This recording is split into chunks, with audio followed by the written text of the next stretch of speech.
There was a time in this country when a son's love for his father was something nobody had to teach. When a young man would grow up, build his own life, and never forget the man who had built him. When a son understood in his bones that his father had given up everything so that he could have something. And he carried that knowledge with him every single day. But somewhere along the way, we let our fathers slip into the background of our lives. We got busy. We got distracted. We told ourselves they understood. We told ourselves we would call next week, next month, next year. And the years just kept on going. But what happened on that Thursday afternoon on the Family Feud stage would remind every single person in that room and millions of viewers watching at home that some sons never forget. That some sons spend their whole adult lives planning how to repay the father who raised them. And that sometimes, when a quiet single dad has been sitting alone in a small house for too many years, his grown son can show up with a surprise that not only changes his father's life, but leaves the great Steve Harvey himself completely, totally, absolutely silent. Steve Harvey had hosted thousands of Family Feud episodes over the years. He had cried with families. He had laughed with families. He had been left speechless once or twice, but going silent, truly, completely silent. Standing on a stage with his microphone at his side, unable to speak, unable to host, unable to do anything except stand there and watch a moment unfold. That had not happened to Steve in a very long time. But on this particular Thursday, Steve was about to be silenced by a moment so unexpected, so beautifully orchestrated, so deeply moving, that he would later say in interviews that he had felt his entire job become unnecessary. He said he had felt like the moment did not need a host. The moment had taken over the room, and the best thing he could do was step back, be quiet, and let the silence speak. What was about to happen to a quiet single father from Iowa would not just shock him. It would shock everybody in the studio. It would shock everybody watching at home. And it would prove once and for all that the love a child has for the parent who raised them alone is one of the strongest forces on this earth. Stronger than time, stronger than distance, stronger than the years that get away from us, stronger than the words that never get said. Before we get into this beautiful story that will absolutely move you, please do me one quick favor right now. Hit that like button below. Smash that subscribe bell too, because stories like this one are exactly why we are here. Trust me, you are going to want to stay until the very end of this one. This is not a story you will forget. Not tomorrow. Not next week. Not ever. To understand why Steve Harvey was about to go completely silent, you first need to understand the man at the podium that afternoon. His name was Henry Coleman. He was 61 years old, a retired farmer from a small town in eastern Iowa, a widower of 17 years, and the single father of one son, just one son, the only child Henry had ever had. Henry had been born on the same farm where he had spent the rest of his life. His grandfather had bought the land in the 1920s. His father had taken it over in the 1950s. Henry had taken it over in the 1980s. 300 acres of corn and soybeans, a few cows, a small herd of pigs in the early years, a red barn that had been there since before Henry was born, a two-story farmhouse with a wraparound porch that Henry's mother had loved more than anything else in the world. Henry had met his wife Sarah when they were both 18 years old. They had both attended the same small high school in town. They had both grown up on neighboring farms. They had known each other their whole lives, but it had not been until their senior year that they had really seen each other. Sarah had been the homecoming queen. Henry had been the quiet farm boy who never said much. They had been paired together for a school project. They had ended up sitting in Sarah's living room studying, and Henry had finally worked up the courage to ask her on a date. They had been married 3 years later. They had moved into the farmhouse together. They had spent the next 20 years trying to start a family. It had not been easy. Sarah had suffered 3 miscarriages. Each one had broken her heart. Henry had held her through every single one. He had sat with her through the doctor's appointments, the fertility treatments, the disappointments. He had told her over and over that they did not need to have a baby to be a family, that she was enough for him, that she would always be enough. But Sarah had wanted to be a mother more than anything, so they had kept trying. And finally, when Henry was 38 years old and Sarah was 37, they had been blessed with a son. They had named him Michael, after Sarah's late father. Michael had been the light of their lives. They had spent the next 4 years as the happiest family in the county. Henry had taught Michael to walk in the wheat fields. He had taught him to ride a tractor before he could ride a bicycle. He had taken him fishing in the creek that ran through their property. Sarah had read to Michael every single night. She had taught him his letters. She had baked cookies with him on Sunday afternoons. The 3 of them had been a small, perfect unit. But when Michael was 4 years old, Sarah was killed in a car accident. She had been driving home from town with groceries on a snowy afternoon. The road had been icy. A pickup truck had slid through a stop sign. Sarah had not seen it coming. She had died on impact. Henry had been at home on the tractor when the sheriff had pulled up the long dirt road to deliver the news. Henry had never remarried. He had not even thought about it. He had Michael to raise. He had a farm to run. He had a wife to mourn for the rest of his life. He had given everything that was left of him to his son. He had raised Michael alone. He had cooked his meals. He had washed his clothes. He had tucked him in at night. He had taken him to school. He had attended every parent-teacher conference, every basketball game, every science fair, every birthday party. He had been mother and father at the same time. Michael had grown up to be a remarkable young man. He had been smart, kind, hardworking, just like both of his parents. He had gotten a scholarship to a small college in Iowa. He had graduated near the top of his class. And then he had done something that had broken Henry's heart in the quietest possible way. He had moved away to pursue a career as a software engineer in San Francisco. Henry had not blamed him. Of course, he had not blamed him. There were no jobs for software engineers in their small Iowa town. Michael had needed to go where the work was. Henry had driven him to the airport himself, 8 hours each way. He had hugged his son at the security gate. He had told him he was so proud of him. He had told him to call whenever he could. Then he had gotten back in his old pickup truck and driven the 8 hours home alone. That had been 12 years ago. Michael had done well in San Francisco. He had built a successful career. He had gotten married to a woman named Emily. They had 2 beautiful children together, twin girls named Ava and Ivy. Michael had brought them home to visit Henry whenever he could. But it was hard. The flights were long. Work was demanding. Henry got to see his son and grandchildren maybe twice a year. Sometimes only once. Henry had lived in that big farmhouse alone for 12 years. He had still worked the farm even after retirement age. He had still kept the cows. He had still kept the small herd of pigs. He had still planted his corn and his soybeans. He had still sat on the wraparound porch every evening with a cup of coffee, watching the sun set over the fields, watching the same view his mother had loved more than anything in the world, talking quietly to Sarah's photograph, telling her about his day, telling her about Michael, telling her how proud they would have been of their son together. When Michael had called Henry 6 months ago and said he wanted to fly Henry out to be on Family Feud with him, Henry had been confused. Family Feud needed 5 players, Michael had explained. He wanted his dad. He wanted them to do something together. Just the 2 of them with 3 of Michael's co-workers from his tech company in San Francisco. Henry had said yes because he loved any chance to see his son. He had not thought twice about it. He had no idea, absolutely no idea, that his son had been planning something that would silence the studio, something that would bring Steve Harvey to a complete and total stop, something that was going to change Henry's life forever. Henry walked onto the Family Feud stage with a feeling of mild discomfort. He was not a TV person. He was a farmer. He was wearing a button-down shirt that Michael had bought him for the occasion. New blue jeans, boots that had been polished but still showed their age. He felt out of place, but he was happy to be next to his son. Michael was on his right, a handsome young man in his 30s, tall, with his mother's eyes and his father's strong jaw, wearing a casual button-down and slacks, looking comfortable in front of cameras the way young people from California always do. On Michael's other side were his 3 co-workers from the tech company. A woman named Priya, a man named Tomas, and another man named Brandon. All of them in their 30s, all of them friendly. All of them Henry noticed watching him with a strange kind of warmth, like they already knew him somehow, like they were happy he was there. Henry had assumed Michael had told them stories about him. He had not thought much of it. Steve came over to introduce himself. He shook everybody's hand. When he got to Henry, he stopped and looked at him. "Mr. Henry," Steve said, "you are not what I usually see on this stage. Tell me about yourself, sir." Henry chuckled. "I am a farmer, Mr. Harvey, from Iowa, 300 acres. My family has had the land for 4 generations. Steve nodded. "A real farmer, that is something. And this is your son?" "Yes, sir. This is Michael, my only boy. He lives in San Francisco. He is a software engineer." "A software engineer," Steve said.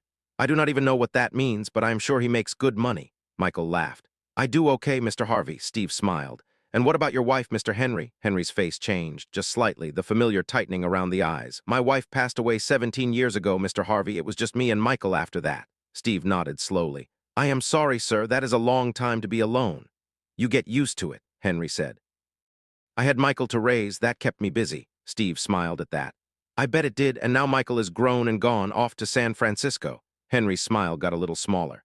"Yes, sir. He has been gone for 12 years now. He has built a wonderful life out there. He has my grandbabies, twin girls, Ava and Ivy. They are 6. Steve looked at Michael. "Twin girls, that is a handful." "They keep us busy," Michael said. Steve looked back at Henry. "And you must love getting to see them." Henry nodded. I do, Mr. Harvey, I really do. I do not get to see them as often as I would like. The flight is far, the kids have their schedules, but I treasure every visit. Steve nodded again. He could see something in Henry's face, a loneliness. The kind of loneliness that an empty farmhouse can put on a person. He patted Henry on the shoulder. He moved on to chat with Michael's coworkers. The game started. The Coleman family was playing against the Carter family from Tennessee. The Carters were a fun family, a real Southern family, loud, boisterous. The Colemans, with Henry and his quiet son and 3 California tech workers, were a quieter team, but they were doing well. Michael was sharp. The co-workers were smart. Henry contributed when he could with the kind of practical wisdom that comes from a lifetime of hard work. It was during the 3rd round that something began to happen. Steve asked a question. Name something a parent might miss most when their child grows up and moves away. The answers came in fast. The Carters got their voice. They got their laughter. They got their hugs. Henry was the last to buzz in for the Coleman family. He paused for a moment. He thought about it. Then he said very quietly, Sunday dinners. The board turned around. Sunday dinners was on there, number 4, 11 points. The family clapped politely, but Steve had heard the way Henry had said it. He came over. Mr. Henry, Steve said, Sunday dinners, tell me about that. Henry took a breath. He looked at his son. He looked back at Steve. Mr. Harvey, he said softly. When my son was growing up, we had Sunday dinners every single week. After my wife died, I made it a point every Sunday, just the 2 of us. I would cook a real meal, roast beef, mashed potatoes. Sometimes I tried to make Sarah's old recipes. They never quite came out right, but Michael never complained. He always ate every bite. Henry paused. He swallowed. When Michael moved to California, I kept doing Sunday dinners for a while. I would set the table for 2 out of habit. I would cook a roast for 1. I would sit at the kitchen table with the empty chair across from me. I tried to keep it going for about 6 months, but it was just too sad, so I stopped. I have not had a Sunday dinner in 12 years now. I just eat a sandwich at the counter. The audience had gone quiet. Steve looked over at Michael. He could see Michael's eyes welling up. He could see his son was trying not to cry. Steve looked back at Henry. Mr. Henry, Steve said, do you ever think about going to visit your son out there in California? Henry smiled sadly. I try to, Mr. Harvey, but I have got the farm. The animals need me. I cannot leave them alone. I get out there once or twice a year. Steve nodded slowly. And when do you see your grandbabies? Same, maybe 2 times a year. Sometimes only Christmas. Steve was about to say something else, but then Michael stepped forward from the line. He had clearly been waiting for this moment. He was already crying. Mr. Harvey, Michael said, can I say something? Steve looked at Michael. He could see the look in his eyes, the look of a young man about to say something he had been carrying around for a long, long time. Steve nodded. Of course, son. Michael turned to face his father. He took his father's hand. Henry looked confused. He had not been expecting any of this. Dad, Michael said, his voice was shaking. I have been planning something for the last 6 months, ever since I called you about coming on this show. I need you to listen to me for a minute. Can you do that? Henry nodded slowly. Okay, son, I am listening. Michael took a breath. Dad, I have been thinking for years about what you have done for me, about who you have been. I have been thinking about how you raised me alone for 14 years after Mom died. About how you never complained. About how you never made me feel like a burden. About how you cooked our meals and washed our clothes and went to all my school events. About how you drove me 8 hours to the airport when I went off to college, and how you drove 8 hours home alone, about how you have lived alone in that big farmhouse for the last 12 years, so that I could go off and build a life out in California. Henry's mouth was trembling. He was nodding slightly. He was trying not to cry. But it was getting harder, Michael continued. Dad, I have been carrying something for the last 12 years. I have been carrying the guilt of leaving you. I know you would say there is nothing to feel guilty about. I know you would tell me I had to chase my career. But I have been carrying it anyway, every single day. The guilt of being the only person you have left in the world and being so far away. The audience was silent. Henry's whole face was full of tears now. He was shaking his head. He was trying to tell his son that he had nothing to feel guilty about, but the words would not come. Michael took a breath. Dad, 6 months ago, my wife Emily and I made a decision. We have been talking about it for almost 2 years. We finally decided we are moving back to Iowa. Henry's eyes went wide. Michael, what did you say? Dad, Michael said. We are moving back, Emily and the girls and me. We have already sold our house in San Francisco. We have already bought a house in town. Just 10 minutes from your farm, the girls have already been enrolled in the elementary school there. Emily is going to be a remote worker. She does not need to be in California for her job, and I have been quietly building my own software company on the side for 2 years. We launched last month. It is doing well. I can run it from anywhere, including the farm. Henry was shaking his head. He could not believe what he was hearing. Michael, son, no, I cannot let you do that. I cannot let you give up your life out there for me. Dad, Michael said, Listen to me, I am not giving up anything. I am gaining everything. My girls are going to grow up with their grandfather. They are going to ride your tractor. They are going to play in the wheat fields. They are going to know who their grandfather really is, not just somebody they see at Christmas. They are going to know you." Henry was sobbing now. He could not speak. His son was holding both of his hands. Michael continued. "And Dad. There is more. We are going to start having Sunday dinners again, every single Sunday. Emily and the girls and me. At your kitchen table, I'm going to be there. We are going to fill up that empty chair, Dad. We are going to fill up that whole house. You are not going to eat alone anymore, not ever again." Henry was completely undone. He was sobbing into his son's shoulder. Michael was holding him, and Steve Harvey, the man who had been in television for over 30 years. The man who knew exactly what to say and when to say it in any moment. Steve Harvey had gone completely silent. He had stepped back from his mark. He was just standing there, his microphone hanging at his side, tears running down his face. He could not speak. He could not host. He could not do anything except stand there and watch. For about 30 seconds, the only sound in the studio was Henry's quiet sobbing into his son's shoulder. Steve was silent. The audience was silent. The other family on the other podium was silent. Even the cameras seemed to be silent. 200 people were just standing or sitting and watching a single father be told something he had never let himself dare to hope for. After that long stretch of silence, Steve cleared his throat. He tried to speak. He could not. He took a deep breath. He tried again. "I am sorry," he said softly. "I am sorry, folks. I did not see this coming." He shook his head slowly. He looked at Michael. He looked at Henry. He took another breath. "In all my years on this stage," Steve finally said, "I have seen a lot of beautiful moments, but I have never seen anything quite like this. I have never seen a son, a grown son, decide to give up his entire life on the West Coast, to move his wife and his kids back to a small farm in Iowa just to be near his father. That is something I have never seen before." Henry was still holding his son. He was still crying, but quieter now. The first wave had passed. "But that is not all, Dad," Michael said suddenly, pulling back from his father. "There is still more you do not know about. Are you ready?" Henry looked at him with wide, tear-filled eyes. He nodded. Michael turned to the wings. He nodded. From behind the curtain, 3 people walked out. A young woman in her 30s, beautiful, tall, with long, dark hair, and 2 little girls, about 6 years old, twins, identical, with Michael's eyes and their mother's smile. They were holding each other's hands tightly. They were wearing matching little blue dresses with tiny white flowers on them. Henry's hand flew up to his mouth. He gasped. "Emily," he whispered. "Ava, Ivy." His daughter-in-law and his 2 granddaughters walked carefully out onto the stage. Emily was crying. The 2 little girls were looking around with big, curious eyes. They had clearly been told they were going to surprise Grandpa Henry. They had clearly been holding it in for hours. The moment they saw their grandfather, their faces lit up. "Grandpa Henry!" The 2 little girls shouted at the same time. They broke free from their mother. They ran across the stage. They crashed into Henry's legs. Henry dropped to one knee. He wrapped his arms around both of them at once. He buried his face in their dark hair. He was sobbing again. Emily walked over slowly. She knelt down next to Henry. She put her hand on his shoulder. She kissed his cheek. "Hi, Dad," Emily whispered. She had always called him Dad. She was an Iowa girl herself. She had grown up not far from where Henry lived. She and Michael had met at college. She had always loved her father-in-law. "Are you happy?" Henry nodded. He could not speak. He just kept holding his granddaughters. Steve had walked over by now. He was watching the whole thing. He still could not really speak, but he managed to ask Emily a question. "Miss Emily," he said, "are you really moving back to Iowa, truly?" Emily smiled through her tears.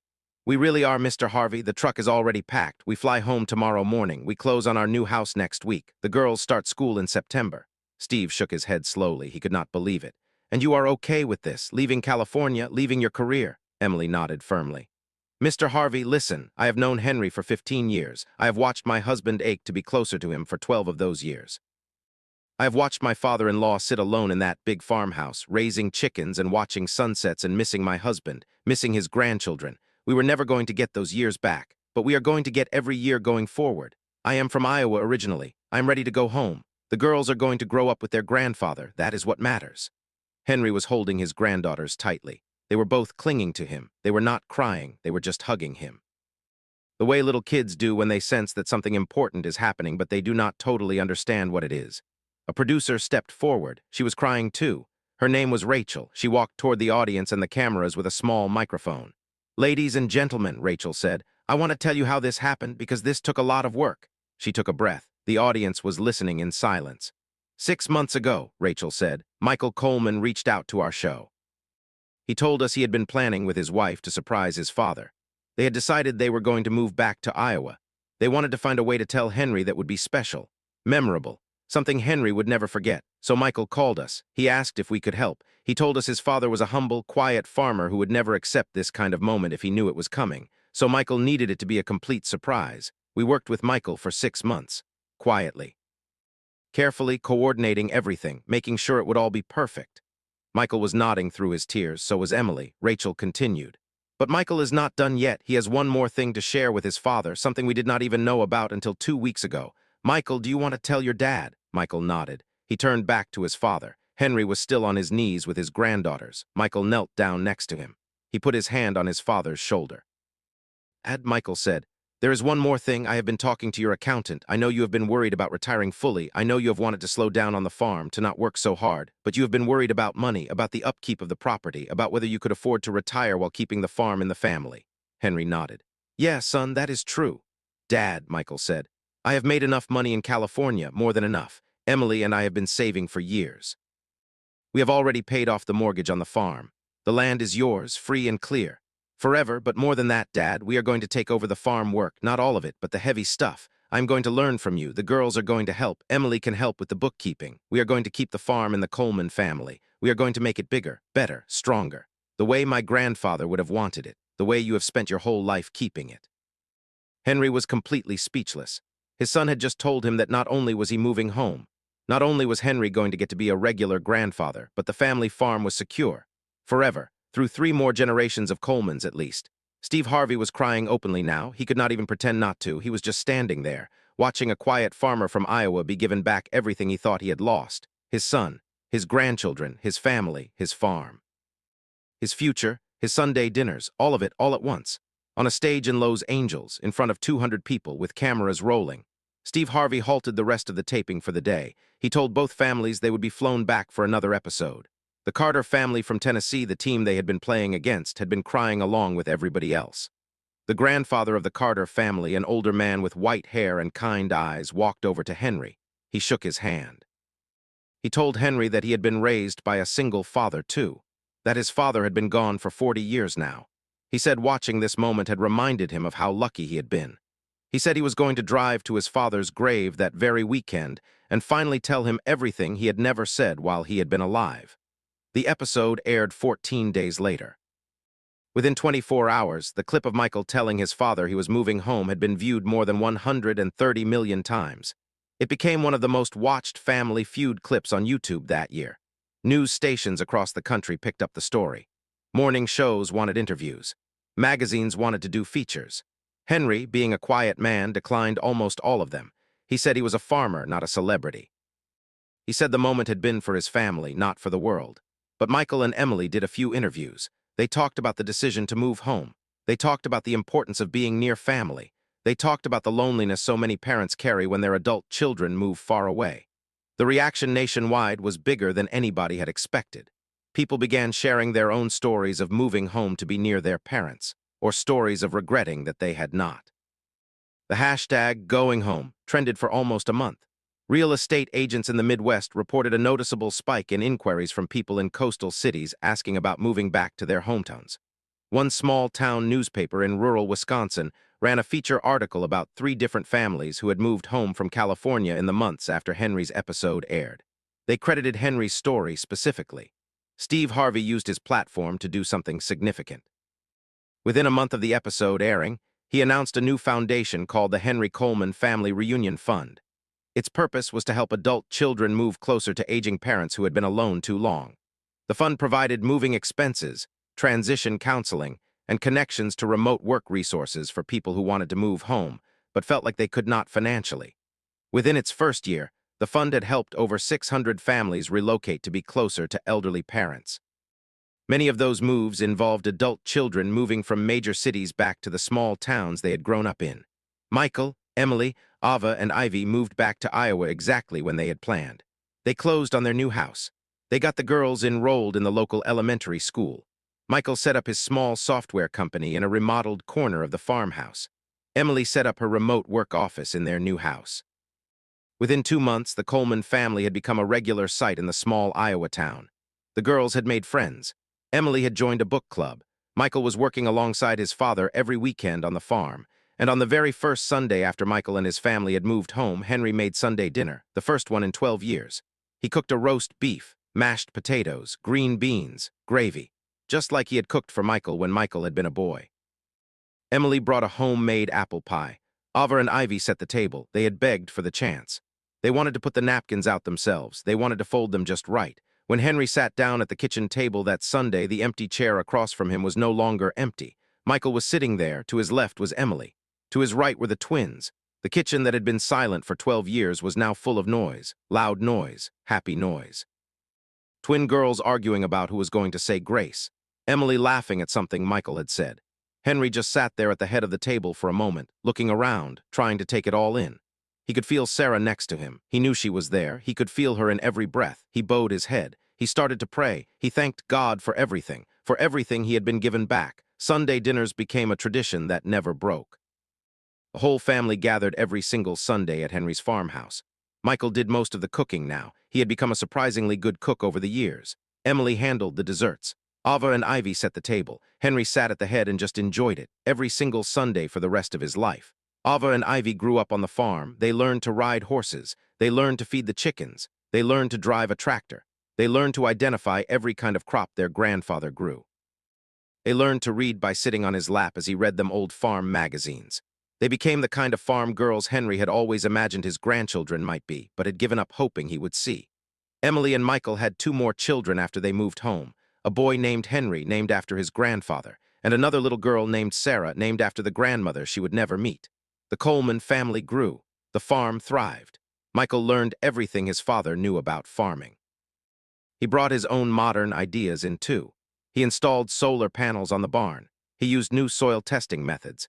He built a small farm store on the property where they sold homemade jam and fresh eggs and seasonal vegetables. The farm became more profitable than it had ever been. Henry lived for another 15 years after that family feud episode. 15 years of having his son back. 15 years of watching his grandchildren grow. 15 years of Sunday dinners.